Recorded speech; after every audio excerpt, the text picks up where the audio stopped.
वंदे मातरम, वंदे मातरम। सुजलां सुफलां मलयज शीतलां, सुजलां सुफलां मलयज शीतलां, शस्य श्यामलां मातरम, वंदे मातरम, वंदे मातरम। राष्ट्रीय शैक्षिक अनुसंधान एवं प्रशिक्षण परिषद के केंद्रीय शैक्षिक प्रौद्योगिकी संस्थान द्वारा निर्मित यादें स्वतंत्रता संग्राम की श्रृंखला के अंतर्गत प्रस्तुत है कार्यक्रम खिलाफत और असहयोग आंदोलन।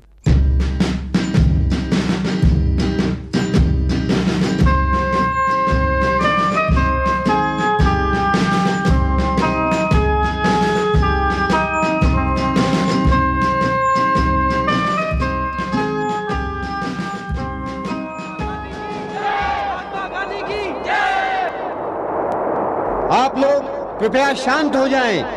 अब आपके सामने गांधी जी अपने विचार प्रकट करेंगे। महात्मा गांधी जिंदाबाद, महात्मा गांधी जिंदाबाद, महात्मा गांधी जिंदाबाद, महात्मा गांधी जिंदाबाद। मेरे प्यारे भाइयों और बहनों, इस समय हमारे सामने बहुत बड़ी समस्या है।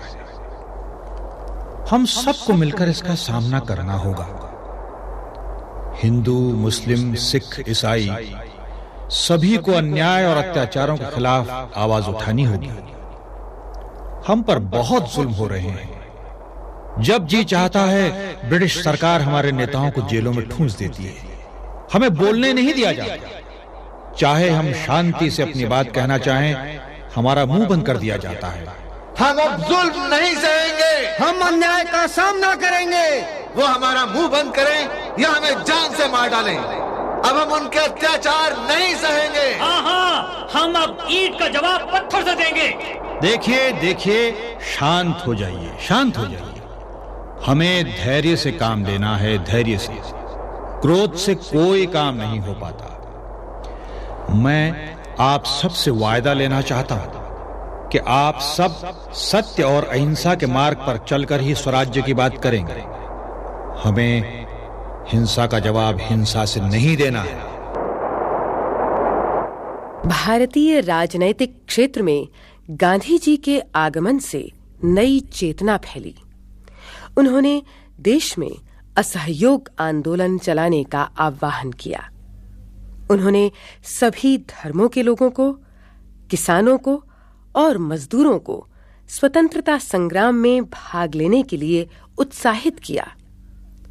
सभी की नजरें महात्मा गांधी पर टिकी थीं और गांधी जी निरंतर सत्य और अहिंसा का हथियार लिए स्वराज्य की ओर बढ़ रहे थे। इस समय देश 1919 के गवर्नमेंट ऑफ इंडिया एक्ट और पंजाब में हुए हत्याकांड की वजह से विचलित था, लेकिन इसी समय पहले से चले आ रहे खिलाफत के प्रश्न ने भी देश के जख्मों को और गहरा करना शुरू किया।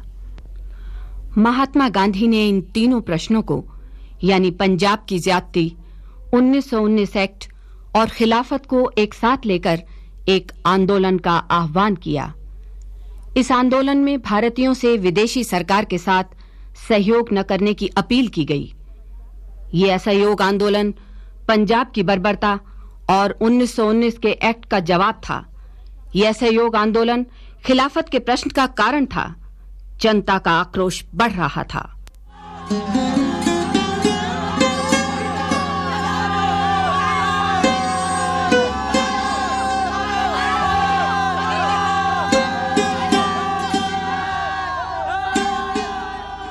ला हौल विला कुव्वत, ये कैसा वक्त आ गया है। हाँ साहब, लगता है हम नहीं कोई जानवर हैं। अरे अंग्रेजों ने तो जानवर भी नहीं समझा है हमें। हम पर जुल्म ढाए जा रहे हैं और अब तो मजहब पर भी। क्या बकवास है, यानी हम कुछ भी नहीं कर सकते। अब देखिए ना मियां, आप हिंदू हैं और मैं मुसलमान, ये सिर्फ हम दोनों ही जानते हैं। पर ये अंग्रेज तो। जी सुना नहीं आपने गांधी जी ने क्या कहा? अरे उस फरिश्ते ने कहने में तो कोई कसर नहीं छोड़ी, पर अंग्रेज तो। गांधी जी ने कहा है हमें खुद अपनी लड़ाई लड़नी होगी अहिंसा के बल पर। हाँ भाई, गांधी जी खुद हिंदू होते हुए भी हम मुसलमानों की लड़ाई लड़ रहे हैं। क्या बात करते हो मौलाना, ये लड़ाई किसी खास कौम की नहीं बल्कि पूरे आवाम की लड़ाई है। या खुदा, हिंद के सारे मुसलमानों ने लड़ाई में अंग्रेजों का साथ दिया और अंग्रेजों ने खिलाफत के खलीफा को भी हटा दिया। गांधी जी से तो हमारी यही गुजारिश है कि वो खलीफा को बहाल करवाएं। सभी मुल्कों में हमारे मजहब की पाक जगहों को छावनी न बनने दिया जाए। ठीक कहते हो भाई, जिस तरह से अंग्रेजों और फ्रांसीसियों ने तुर्की के हिस्से बांटे थे उससे तो यहाँ के मुसलमान तड़प उठे थे। लड़ाई लड़ें पर मजहब को तो बीच में न लाएं। खिलाफत जैसे संगठन पर क्यों ये अंग्रेज अपनी भद्दी करतूतों के शिकंजे गड़ाए हैं? अब तो असहयोग आंदोलन का ही सहारा है। हम इस फिरंगी सरकार से किसी भी तरह का सहयोग नहीं करेंगे। देखते हैं कब तक ये हमारी जमीन पर टिके हैं। नहीं टिकने देंगे हम इन्हें। हमारा कोई बच्चा सरकारी स्कूल या कॉलेज में नहीं जाएगा। हम किसी सरकारी अदालत में नहीं जाएंगे। और क्या? अरे क्या हमारी ये पंचायतें बुरी हैं? और मियां, असहयोग आंदोलन में सुना है सभी सरकारी नौकरों ने इस्तीफे देने शुरू कर दिए हैं। और जनाब, विदेशी सामान का बहिष्कार भी हो रहा है। जब इन अंग्रेजों का सामान ही न बिकेगा तब ये हिलेंगे तो सही। और हमारे भाइयों को बनाया माल बाजार में बिकेगा। हमारी नजरें तो गांधी जी पर टिकी हैं। देखें क्या होता है। गांधी जी के साथ हम सब एक हैं, बस इशारे की जरूरत है।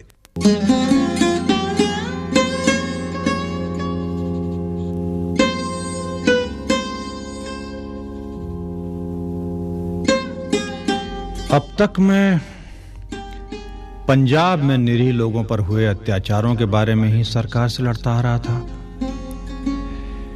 लेकिन हमारे मुसलमान भाइयों के धार्मिक स्थानों को लेकर जो चालाकी ब्रिटिश सरकार ने की है उसे देखकर लगता है इन लोगों के मन में न दया है और न ही किसी धर्म की इज्जत। मैं आप सबसे प्रार्थना करूंगा कि आप हिंदू और मुसलमान अब इस सरकार से एक होकर लड़ें। हम लड़ने को तैयार हैं, आप हुक्म करें। आप हमारे नेता हैं, आप ही हमें रास्ता बताइए। मैं चाहता हूं पंजाब और खिलाफत को एक ही मानकर आप सब सरकार के खिलाफ असहयोग आंदोलन करें। ठीक है, हमें मंजूर है। आप जो कहेंगे हम करेंगे। तो भाइयों, आओ हम मिलकर लड़ाई लड़ें। बोलो भारत माता की जय। भारत माता की जय। भारत माता की जय। भारत माता की जय। भारत माता की जय। भारत माता की जय।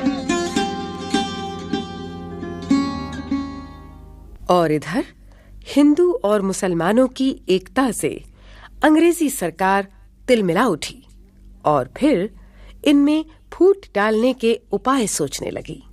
जुलाई सन 1920 के दौरान गांधी जी, शौकत अली, डॉक्टर किचलू, चौधरानी सरला देवी और अन्य प्रमुख नेताओं ने उत्तर भारत का दौरा किया।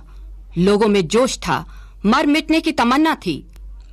परिणाम स्वरूप भारी संख्या में भारत के सभी स्थानों से आम हड़तालों के साथ असहयोग आंदोलन आरंभ हुआ।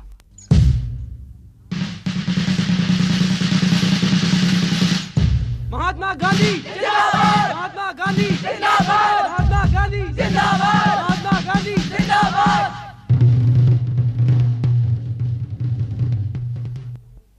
सितंबर 1920 में कलकत्ता में कांग्रेस का एक विशेष अधिवेशन किया गया। भाइयों और बहनों, कांग्रेस के इस अधिवेशन में हमें कई प्रश्नों पर विचार करना है। देश के विभिन्न स्थानों से लगभग 2 लाख उत्साही प्रतिनिधि इस सम्मेलन में भाग ले रहे हैं। हमें खुशी है कि महिलाएं भी हमारे कार्यक्रमों में सक्रिय रूप से भाग ले रही हैं। महात्मा गांधी जिंदाबाद। महात्मा गांधी जिंदाबाद। महात्मा गांधी जिंदाबाद। हमारे अध्यक्ष हैं श्री विजय राघवाचारी। हमारे प्रिय नेता महात्मा गांधी सबसे पहले आपके सामने बोलेंगे। महात्मा गांधी की जय। महात्मा गांधी की जय। महात्मा गांधी की जय। महात्मा गांधी की जय। महात्मा गांधी की जय। भाइयों और बहनों, अन्याय को दूर करने के लिए हमने असहयोग आंदोलन चलाया है। हमारा मुख्य उद्देश्य है स्वराज पाना। हमें भीख मांगने से कुछ नहीं मिलेगा। हमें अपने अधिकारों को स्वयं प्राप्त करना होगा। ब्रिटिश सरकार झूठे वादे करके अपना विश्वास खो चुकी है। अगर मेरे दिल में आग है और अगर वही आग आपके दिल में भी है, तो आइए हिंदू और मुसलमान भाइयों एक साथ मिलकर ये प्रण करें कि अब हमें गुलामी नहीं करनी, हमें स्वराज्य चाहिए। स्वराज्य हम लेकर रहेंगे। महात्मा गांधी जिंदाबाद, महात्मा गांधी जिंदाबाद, महात्मा गांधी जिंदाबाद, महात्मा गांधी जिंदाबाद। हम आपके साथ हैं। हमें स्वराज्य चाहिए। कृपया आप लोग शांत रहें। जो असहयोग आंदोलन कांग्रेस ने शुरू किया है, उसके लिए कुछ प्रस्ताव इस तरह पास किए गए हैं। छात्रों से स्कूल छोड़ने और कॉलेज छोड़ने की अपील, वकीलों से अदालतों में काम बंद करने की अपील, व्यापारियों से विदेशी माल का बहिष्कार करने और स्वदेशी और हथकरघा उद्योग को प्रोत्साहित करने की अपील। हम सभी फिरंगी सेना में भर्ती होने से इनकार करें। हमारी बहनें शराब की दुकानों पर धरना देंगी। विदेशी कपड़ों की होली जलाई जाए। भारत माता की जय, भारत माता की जय, भारत माता की। असहयोग आंदोलन का असर देश भर में पड़ा। लोगों ने अपने बच्चों को स्कूल भेजना बंद कर दिया। गांधी जी देश भर में उत्साह और उमंग का मंत्र फूंकते अली बंधुओं, जवाहरलाल नेहरू तथा अन्य नेताओं के साथ झांसी पहुंचे। मैं हिंदू और मुसलमान के बीच कोई भेद नहीं मानता, बिल्कुल नहीं मानता। खिलाफत के मामले में मुसलमानों के साथ जो अन्याय हुआ है वो पंजाब के अत्याचारों से कम नहीं है। सरकार से किसी प्रकार के सहयोग की हमें आशा नहीं है। आप सब मिलकर एकता का व्रत लें। महात्मा गांधी जिंदाबाद, महात्मा गांधी जिंदाबाद, महात्मा गांधी जिंदाबाद। देश के युवा नेता जवाहरलाल नेहरू भी महात्मा गांधी के साथ आजादी की लड़ाई का जोश भर रहे थे। हमें किसी भी कीमत पर आजादी चाहिए। आजादी के लिए हम मर मिटेंगे। जलियांवाला बाग में निहत्थे लोगों को गोलियों से भून दिया गया। गरीब लोगों पर ज्यादतियां बढ़ती ही जा रही हैं। हम इसे बर्दाश्त नहीं करेंगे। 1921 का वर्ष हड़तालों और आंदोलनों का वर्ष रहा। मालगांव, गिरिडीह, बंबई और अन्य स्थानों में अंग्रेज सरकार के बढ़ते हुए अत्याचारों से बहुत से लोग शहीद हुए, किंतु भारत की जनता अब बलिदान देने की ठान चुकी थी। अपनी असफलता से चिढ़कर सरकार ने आंदोलन के नेताओं को जेल में ठूंसना आरंभ कर दिया। इससे जनता और भड़क गई। असंतोष और क्रोध से उफनती जनता बेकाबू होने लगी।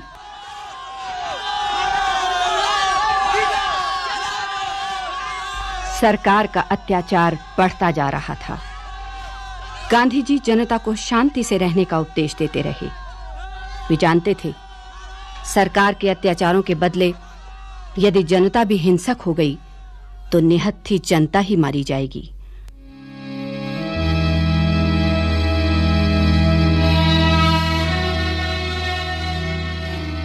पाँच फरवरी 1922 को गोरखपुर में चौरी चौरा की पूरी घटना इस प्रकार थी।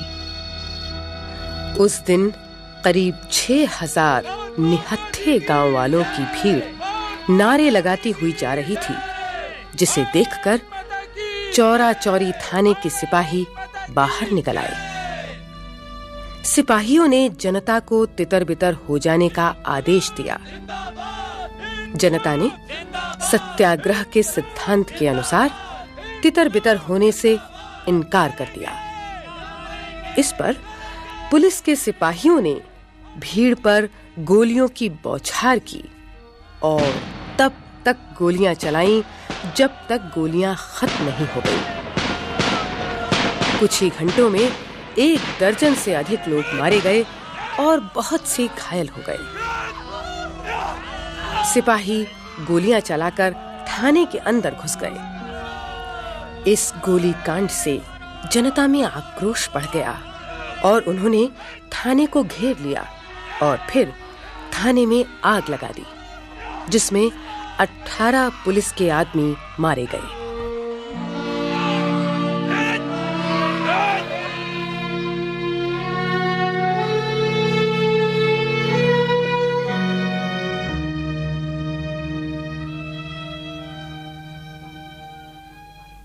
गांधी जी इस घटना के बारे में सुनकर बहुत दुखी हुए। हे राम, चौरी चौरा में जो कुछ हुआ वो बहुत शर्मनाक है।